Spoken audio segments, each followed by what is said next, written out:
Gamers of the internet, today I have a video for you that's very special. If you've been watching my stuff for a while, you probably remember some of the videos I made on indie games in the past. Specifically, Momodora, Northern Journey, and Shrouded Insanity. Well, today I'm back with a review of literally a brand new indie game from a solo developer. That game is Flint. And this video is extra special because the developer sponsored me to make this video. They paid me to make a review of their game, giving me full creative control and allowing me to be as kind or as harsh as I choose, which is super exciting for me. I feel very blessed that my first sponsor can be a down-to-earth indie dev instead of, I don't know, Raid Shadow Legends. Now, under these circumstances, I think it's important for me to talk about my personal biases and preferences to create as much transparency as possible. I am a person who is very easily pleased. I tend to find positive things in media that most people would consider to be either mediocre or sometimes even bad. It takes a lot for me to dislike anything. So, anytime in this video I talk positively about something, keep in mind that my head might be filled with more sunshine and rainbows than your typical mid-20s unemployed white man with 2 college degrees. And I think that's really all that needs to be said about me. Before we begin, if you want to get in contact with me, you can follow me on Blue Sky, or send me an email with the address in the description. You can also like, subscribe, membership, Patreon, all that stuff. Preamble done, I think we can begin this review. Something that was immediately clear to me upon beginning Flint was how much polish there was around the UX. One of the biggest red flags for me is when the user experience feels clunky or underbaked. That is not the case here at all. All of the buttons work when you click them, which you'd think would be a given, but in these days of modern gaming, anything's possible. The feeling of navigating these menus also has great positive feedback. Hovering a menu option lights up the text with a colored bar, and selecting options plays a sound effect for you. I think the best example that shows how much care went into the UX happens when you close the game. Instead of the application just turning off, there's a quick fade to black before the game shuts down completely. Now, I know that sounds really inconsequential and kind of pointless. Hell, most UX design is pretty inconsequential in the grand scheme of things.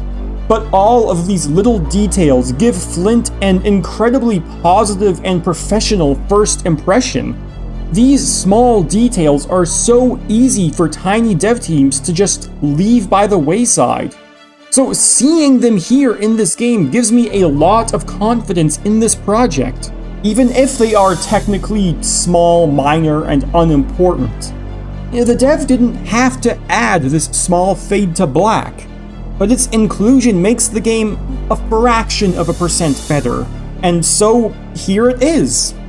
However, this polish isn't universal. There are some menus in the game itself that are visually buggy. Luckily, as far as I can tell, nothing was mechanically broken, but menu items not scrolling with your selection is a problem that needs to be pointed out. This is the kind of thing I would expect to see fixed in a 1.1 patch, but I guess time will tell if that's going to happen or not. Related to the subject of polish, the default controls for Flint are kinda whack. Fortunately, you can remap them to anything you want, which is a feature that inspires a great deal of confidence in me, and also makes the game a lot more playable. You see, I grew up playing LEGO Star Wars on my dad's Macintosh with keyboard controls. And because of that, my preferred keyboard inputs are super bizarre.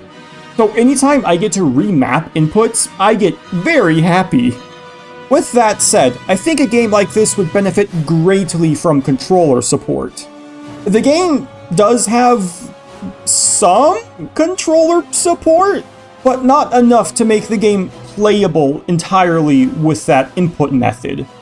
In my opinion, any game that doesn't need the mouse to work is almost always best played with a controller. I think this is by far one of the biggest quality of life features that Flint is missing. So yeah, Flint's polish is overall very good, with just a few hiccups. But how is the game part of this video game? Hell, what does Flint even play like? I can't really think of any other games to compare it to. It feels like it has some DNA from Souls games, Legend of Zelda, Metroidvanias, and even classic Doom, as weird as that sounds. Flint's primary focus is combat. As you play through this game's levels, you will often be assaulted by groups of enemies who really want you to have a bad day. The game's combat is actually very fun, but it doesn't really wow me in any way. Your options as a player are pretty limited. You have a basic attack, a dodge, a parry move, and most weapons even get a cooldown-based special attack. Each of these special attacks are totally unique from each other special attack, and all of them are genuinely fun to use. These specials make every single weapon feel purposeful and unique from each other. To make hitting enemies easier, the game has a lock-on mechanic. A mechanic which I initially wrote off as being pointless. I thought to myself, if I want to hit an enemy, I'll just hit them. Why would I need to lock on? Well, as I later realized, the lock-on system solves something that would otherwise be a pretty significant issue. If you get too close to an enemy, your character sprite will be drawn over the enemy character sprite. When this happens, it becomes way harder to see and react to enemy animations.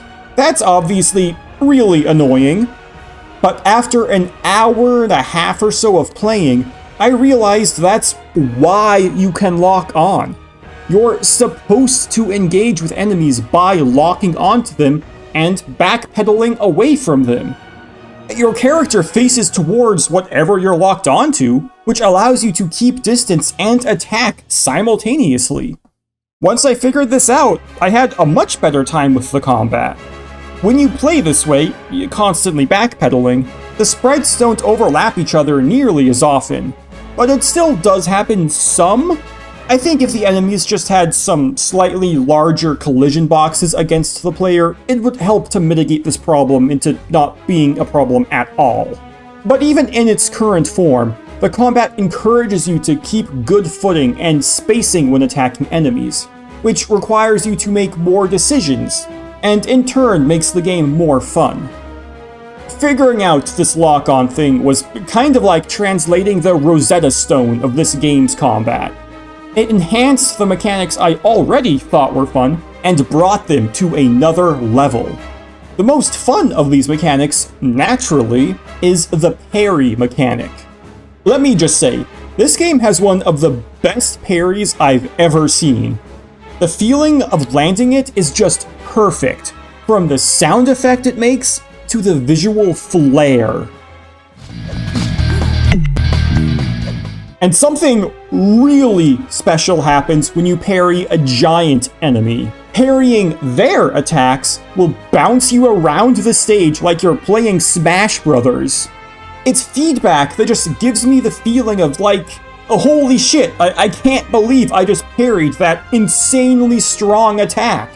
It makes me feel like a badass every time I do it. It feels really good. Besides parrying, you also have a second defensive option in the form of a dash. This tool is great for repositioning or dodging enemy attacks. Of course, if you could dash endlessly, the game would be totally broken. So to prevent the player from turning into Melee Fox, Flint uses a stamina system for your defensive moves. But it's not a stamina system you're probably thinking of. It's more like a charge system. When you have max stamina, you can consume all of it to perform a single defensive move, either a dodge or a parry. Then it takes a second or two for your stamina to fully recover again. The final aspect of Flint's combat are the guns. As you play, you'll find some heavy-duty firearms that essentially work like super weapons with limited ammo. Their inclusion is great, but I think their implementation leaves just a tad to be desired. You equip and use them the same way you would equip and use any of the melee weapons, and I think that's a little disappointing. It subliminally implies that the guns are on the same level and essentially serve the same purpose as the regular weapons, when they really don't. I think it would be cool if the firearms had their own dedicated button and didn't take up one of your regular inventory slots. It would set the guns further apart from melee weapons, while also giving the combat some additional depth. Though I can't complain too much about the current iteration. It's still a lot of fun, and there are other things that are a lot more deserving of criticism. Namely, I think the hit detection in this game can be a little spotty. Sometimes I would perform what felt and looked like a perfect parry, only to get hit anyway. Sometimes I'd think I dodged an enemy attack, and I would still get hit. Sometimes I was sure an enemy attack definitely hit me, but I would actually be totally unscathed. This kind of stuff happened to me in my playthrough pretty frequently, actually. But it never led to a death, or even ever really broke my flow, so it was never frustrating. But it is some jank I'd like to see fixed. Another tiny piece of criticism I have is about the animations. There aren't a whole lot of them, and what's there is quite bare bones. Attacks are made up of only one or two different frames. There just isn't a great sense of movement. However, I call this a tiny criticism because more than anything, I just really respect and admire how much the dev was able to accomplish with such limited animations. All enemy attacks are preceded by a wind-up pose and then a brief pause, so you can always tell when you're in danger and have ample time to react to that danger. I think these animations, while being very basic, are super efficient. And moreover, they show a great deal of skill and thought by the developer. They put in exactly as much work as was needed to make the animations function with the mechanics of combat. Mechanics that are admittedly kind of simple, but their simplicity is made up for by one of the best things Flint has to offer: the enemy roster. The enemy variety in Flint is deceptively diverse. At first, it might appear that some of these enemies are simply recolored sprites, but let me assure you, all of them are mechanically unique. Each newly colored enemy isn't just a beefier guy with more damage. They all have different attacks, different movement patterns, and require different tactics to efficiently dispatch. Additionally, new types of enemies with totally new sprites are introduced in every single new zone you access. Each of these new sprites, by the way, also have their own slew of new, mechanically unique recolors. By the end of the game, there's like 10 or 15 completely mechanically unique enemies you have to deal with. And this variety creates some of the best designed combat encounters I've ever seen from an indie game. As I said, each enemy does something different, whether it be area denial, projectile spamming, or in-your-face aggro. And when all of these different kinds of threats appear together in a single prolonged encounter, well, those are the moments in which Flint shines as bright as a golden star. It's the kind of combat that tests your threat assessment, ability to perform under pressure, crowd control skills, and how well you can adapt to a constantly changing battlefield. Some of these combat encounters are genuinely heart-pounding. You have to dodge hails of gunfire while trying to kill melee threats, or avoid mortar strikes while taking cover and keeping distance.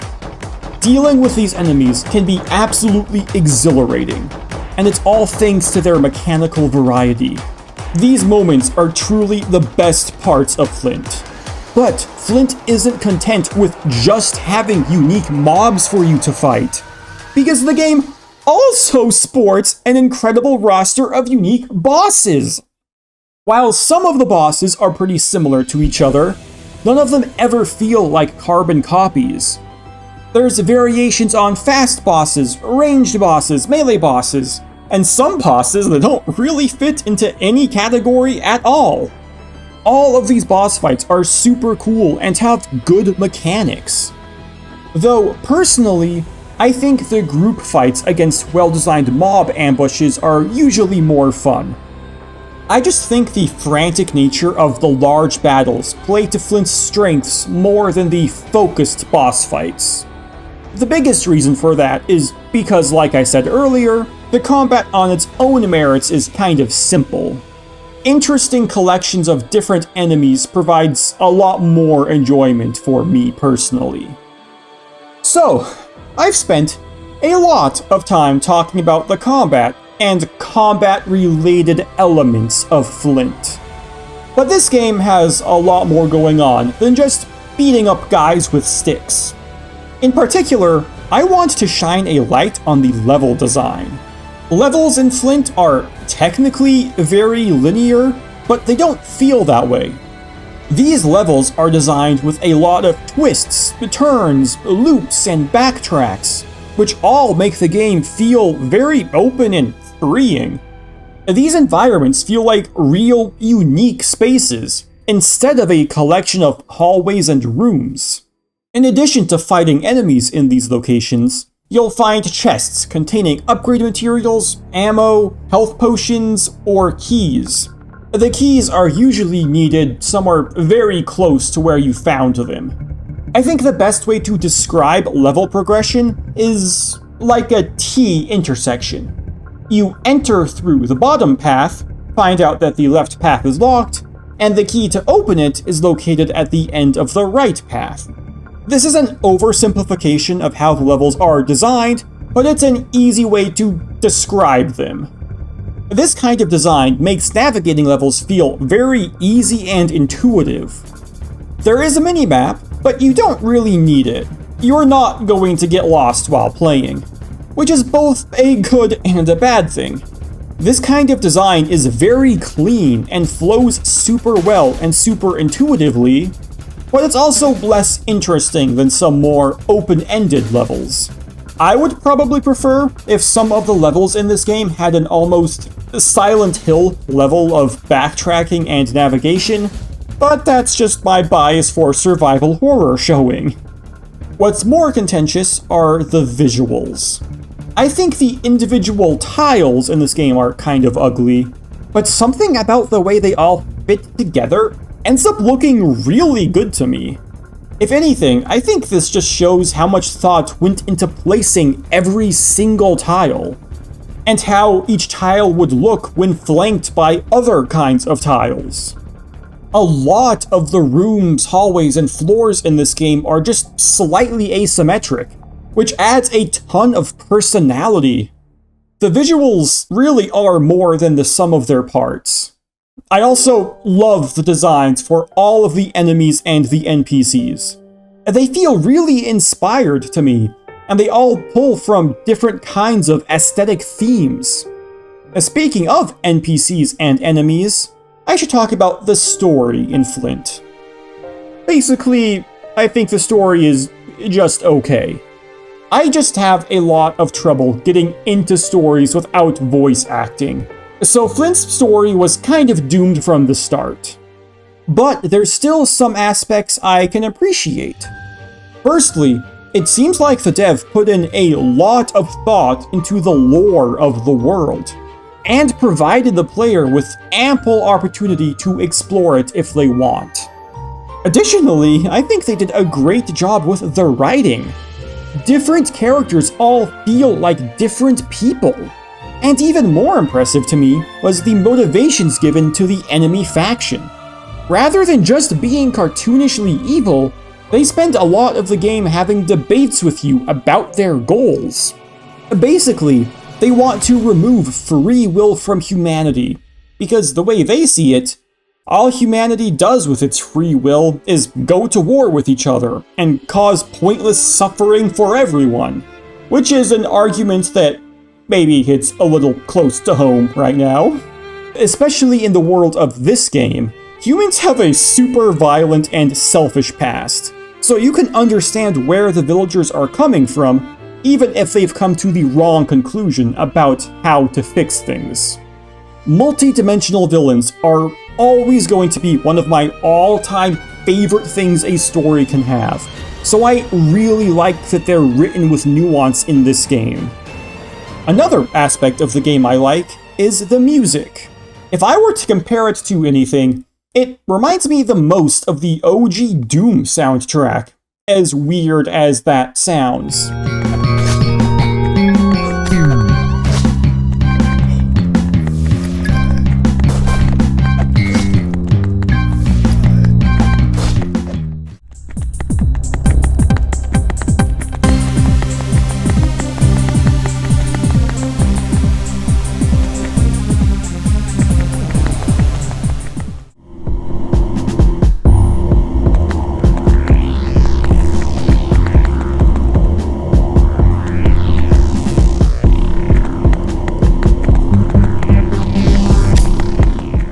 I also kind of want to compare it to lo-fi beats to listen and study to.